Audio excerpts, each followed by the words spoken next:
Oh my god, it's like Bridgerton. Guess what episode we're reviewing today? That's right, it's Rogue, written by Kate Herron and Bryony Redman and directed by Ben Chessel. Rogue starts with a little cold open showing us the powers of the Chulder, stealing the identity of a duke from the party.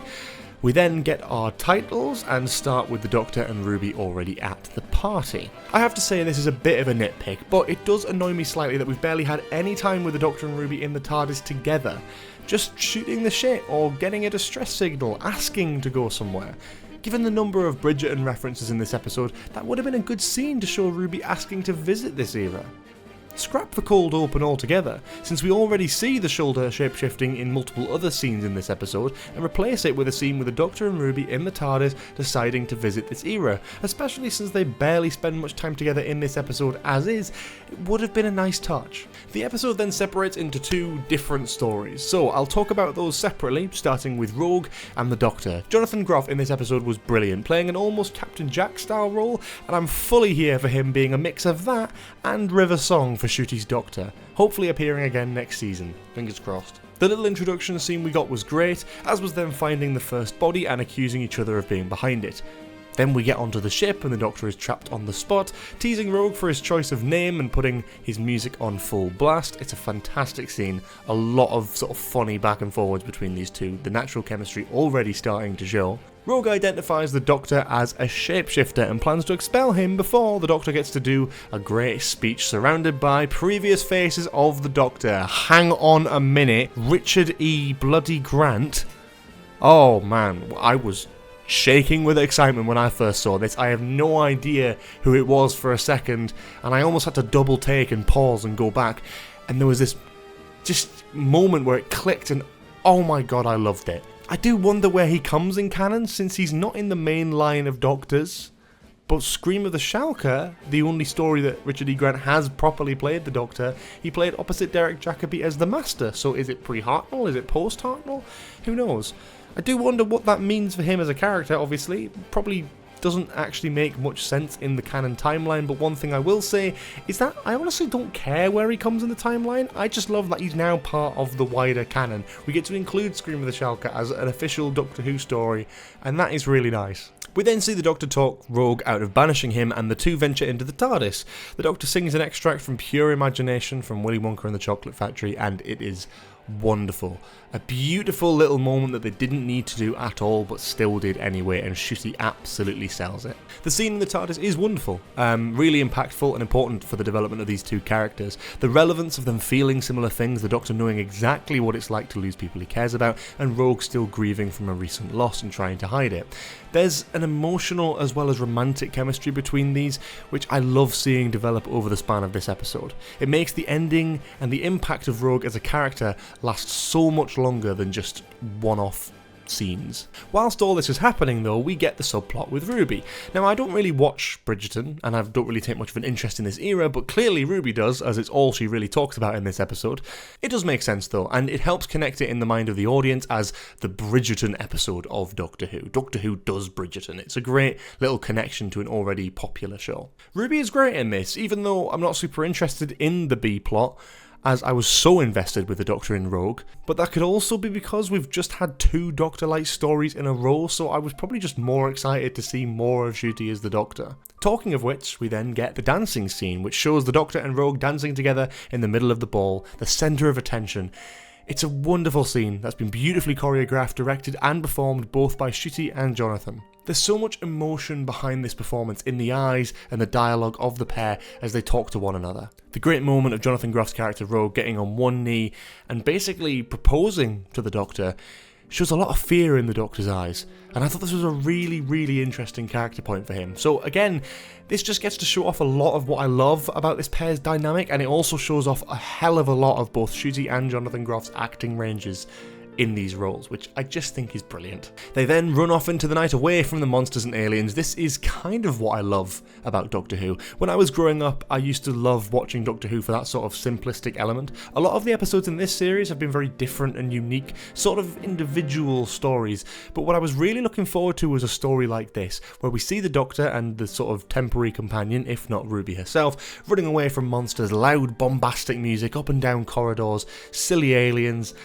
Yes, it's been done a million times before, but it's a classic Doctor Who concept for me. It was an absolute joy to watch this after a series of mostly unique episodes. That's not a bad thing, I've loved this series, but this was a sort of return to form that I really just got a lot of satisfaction out of. It does, however, leave Ruby by herself, and that's something I really wasn't keen on. As I've previously mentioned, we've had two Doctor-like stories back to back, and we're left with Ruby and the Doctor finally together, but they don't spend much time on screen together, which I thought was disappointing.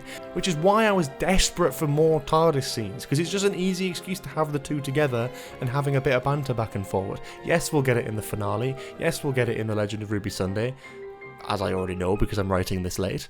But the point still stands, as I was expecting a little bit more development with these two characters this season. I love the pair of them individually, but together I'm yet to see that dynamic properly. But also in this episode it's not the end of the world, because it uses a plot device in this episode to tell different sides of the story. The aliens and the shapeshifters and the Bridgerton side of things, whilst also telling a really compelling romantic story on the other side. The Doctor neglecting Ruby in this moment as well leads us to believe that she might have died, or at least been replaced or in some sort of danger. This brings out a gorgeous scene from Sheard where he discovers that Ruby has potentially been killed or replaced, and he goes off. I love seeing this side of the Doctor. Yes, he should be compassionate, yes, he shouldn't have some sort of bloodlust for any monster, but what I love to see is occasionally that compassion is dropped and replaced with something very serious and very sinister, the Doctor wanting to take revenge in just a flash of a moment. The Doctor isn't perfect, nor should he ever be, and this is an instance where we really get to see that on display and what Ncuti does with that side of the Doctor, and I was not disappointed. I can't wait for more. Then we have the final encounter, the final scene, the wedding. It's all just something I really love. The Shoulders getting involved with cosplaying this event. We get Ruby revealing that she's not actually been replaced and that she's been acting / cosplaying the whole time, but she's been trapped by the Doctor to be exiled on this faraway world. Then the Doctor has a dilemma. Does he save the planet but sacrifice Ruby, or does he save Ruby and sacrifice the planet? It's one of those classic Doctor Who dilemmas that just works beautifully. Jonathan Groff's character Rogue was also just an incredible addition to this. Not only is he a love interest throughout the episode in a really compelling way between him and the Doctor, but he also talks a lot of sense into the Doctor, and also sort of saves the day in that very heroic manner, similar to that of Captain Jack, but with a new modern twist. As I mentioned before, this character seems to me like a mix between River Song and Captain Jack. Those two characters are synonymous with the New Who era, and I can really see the influences of them in what Rogue's character is here, and I think that's absolutely a good thing. I would love to see this character come back and be a recurring character across multiple seasons, and it'll be a great shame if Jonathan Groff as an actor is not utilised more in Doctor Who, because he is brilliant. Tony Award winning Jonathan Groff, I should add. Anyway, we get this gorgeous romantic kiss moment between the Doctor and Rogue, which leaves Rogue taking the sort of detonator thing out of the Doctor's hands, pushing Ruby off the platform and saving the day, sacrificing himself in the process and saying, "Find me." It's a proper heroic sacrifice with a loving, tender goodbye to the Doctor, and I think that's wonderful. It's a gorgeous moment and I adore it. Then we get a final sequence with the Doctor accepting that he needs to grieve, that he needs to feel emotion and let it out, and Ruby encourages him to do that in a really heartfelt scene between the pair. It is about time, yes, I could joke about it, but it was a really, really nice scene, and it was very refreshing to have them together and have that caring, honest dynamic between each other. And that is the episode. I personally thoroughly enjoyed it, and I think the key thing to take away from this episode is it felt like a classic Doctor Who story. Not classic Who, but classic by-the-numbers Doctor Who story in absolutely the best way possible. It feels like a long time since we've had this. Yes, some in Jodie's era did have these sort of vibes. Yes, some in this series have had those sorts of episodes, like Space Babies, for example. But for me, we've had a lot of unique individual episodes. Boom is unconventional. The Devil's Cord is unconventional. To an extent, 73 Yards and Dot and Bubble are both unconventional Doctor-like stories. So it's great to have a story that just has the Doctor and another character running around, silly alien monsters that aren't taken too seriously but still pose a threat, great music, great stakes, just all round a bloody good time. That's what I love about Doctor Who. Episodes like this. It's just everything I could want out of a Doctor Who story. No, it's not perfect, and it's definitely not the best episode of all time, far from it, and I'm sure my score that I'm about to mention will probably come down over the next few days, months, years, etc. But as it stands, it's absolutely my favourite of the series, and honestly, I'm going to have to give it a 9 out of 10. Thank you so much for watching. Please feel free to watch some of my other reviews of this season of Doctor Who. I've reviewed every single episode, and I know we're a little bit behind now ahead of the finale, but I will be covering every single episode, either on live streams or on reviews, or both, usually. And when Empire of Death has come out, the week later, you'll be able to see a brand new podcast episode over on my podcast called Nostalgia Bait.